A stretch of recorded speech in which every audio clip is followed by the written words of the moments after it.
પર્યાવરણની જાળવણી અને પવિત્ર નદીઓને પ્લાસ્ટિક મુક્ત કરવાના ઉદ્દેશ્ય સાથે અંકલેશ્વરમાં નર્મદા નદીના કિનારે એક વિશેષ સ્વચ્છતા અભિયાનનું આયોજન કરવામાં આવ્યું હતું.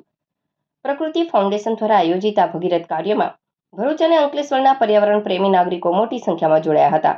આ સફાઈ ઝુંબેશ દરમિયાન નર્મદા કિનારેથી આશરે 50 થી 60 કિલો જેટલો પ્લાસ્ટિક અને અન્ય કચરો એકત્રિત કરી તેનો યોગ્ય નિકાલ કરવામાં આવ્યો હતો. અભિયાનના અંતે સંસ્થાના સભ્યો દ્વારા લોકોને અપીલ કરવામાં આવી હતી કે આપણે જ્યારે પણ મા નર્મદાના કિનારે ફરવા કે બેસવા જઈએ ત્યારે આપણી સાથે લાવેલો પ્લાસ્ટિકનો સામાન કે અન્ય કચરો ત્યાં જ ફેંકવાને બદલે પરત ઘરે લાવીને કચરાપેટીમાં જ નાખવો જોઈએ, જેથી નદી કિનારાની પવિત્રતા અને સ્વચ્છતા જળવાઈ રહે. Good morning.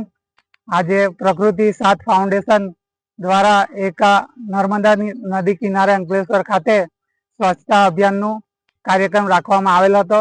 તો આજે જે નર્મદા કિનારે જે પ્લાસ્ટિકનો કચરો છે, લોકો પોતાને જન્મદિવસે કેક છે, કોઈ ખાણીપીણીની વસ્તુ છે, પ્લાસ્ટિક છે, એનો કચરો ફેલાવે છે.